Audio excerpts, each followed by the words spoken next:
en la necesidad de entender que prepararse es necesario para poder ir conquistando diferentes espacios en los niveles o en las esferas que sean. Marcó mucho los líderes religiosos que tuve en mi juventud. En mi juventud siempre fui muy inquieta porque en los 90, a mediados y finales de los 90, cuando queríamos hacer un grupo juvenil en un parque abierto, al aire libre, o queríamos hacer un evento público, siempre encontrábamos los obstáculos de las juntas de acción comunal o los mismos vecinos de la iglesia. Y lo que me llamaba la atención es que como iglesia no estábamos preparados a cómo generar o presentar un derecho de petición, cómo presentar una solicitud a la instancia respectiva, fuera la Junta de Acción Comunal o la que administraba el parque. Y estamos hablando, ya hoy es un tema que ya es más abierto, pero en aquella época era más difícil porque acababa de estar la constitución política de Colombia, se estaba desarrollando, y me inquietaba mucho que de todos los que estábamos allí como jóvenes, no había como un interés, bueno, ¿qué está pasando? Como siempre el discurso era, como la iglesia la persiguen, ya. Entonces eso me generó mucha inquietud y entendí que así fuera para la cosa más mínima, como pedir un parque, teníamos que tener claro cuáles son las normas, los mecanismos e incluso las rutas y procedimientos. Por eso sí creo, y máxime cuando ahora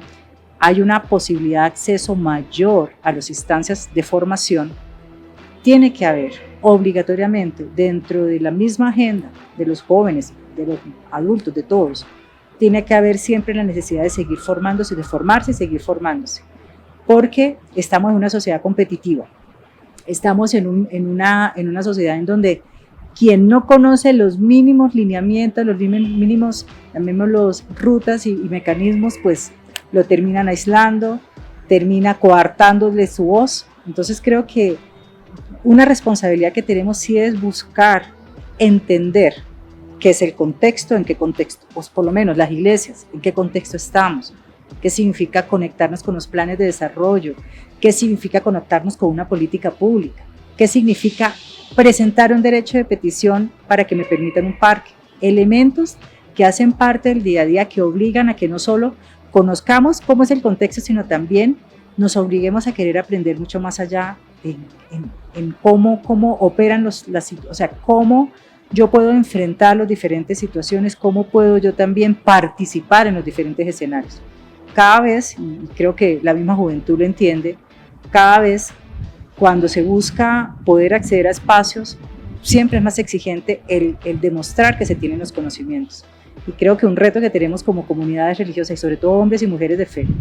es entender que no simplemente el tener una relación con Dios me va a permitir la apertura de los espacios, la idoneidad también, el conocimiento y la capacidad de poder desarrollar cualquiera de los retos que sean. Entonces, un llamado siempre, en la medida en que yo tengo la posibilidad de hablar, y lo hacía como directora de asuntos religiosos, en donde tenía que hablar con todos los líderes, sobre todo los representantes legales de las instituciones, era prepárate, y si no puedes, tus jóvenes prepáralos, tus grupos de trabajo base 1, tus equipos asesores, tus cuerpos diaconales, como los llamaran, prepárenlos, porque las situaciones que hemos tenido como iglesia muchas veces de no estar en los espacios o no ser reconocidos, no es porque se esté levantando un enemigo al que siempre lo colocábamos y satanizábamos en los procesos, es porque ni siquiera comprendemos qué es la libertad religiosa ni el derecho a libertad religiosa, y mucho menos de allí para atrás, cómo actúo, cómo participo, cómo tengo la capacidad de poder aportar, cómo tengo la capacidad de conectarme. Entonces hay unos desafíos muy grandes, y creo que la generación, y yo siempre, cada vez que tengo la posibilidad de poder estar tanto con hombres y mujeres, y sobre todo con la nueva generación que son los jóvenes, siempre les he dicho,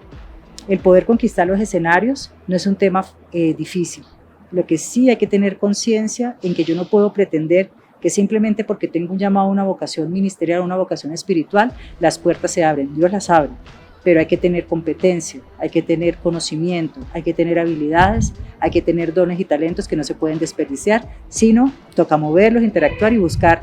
la manera de siempre potenciarlos, porque la competitividad afuera es muy grande, y más allá de eso, qué interesante ver a un hombre o una mujer de fe que puede, a través de ideas transformadoras, cambiar los contextos, apoderándose y apropiándose de escenarios en donde deben estar presentes, siendo una voz activa.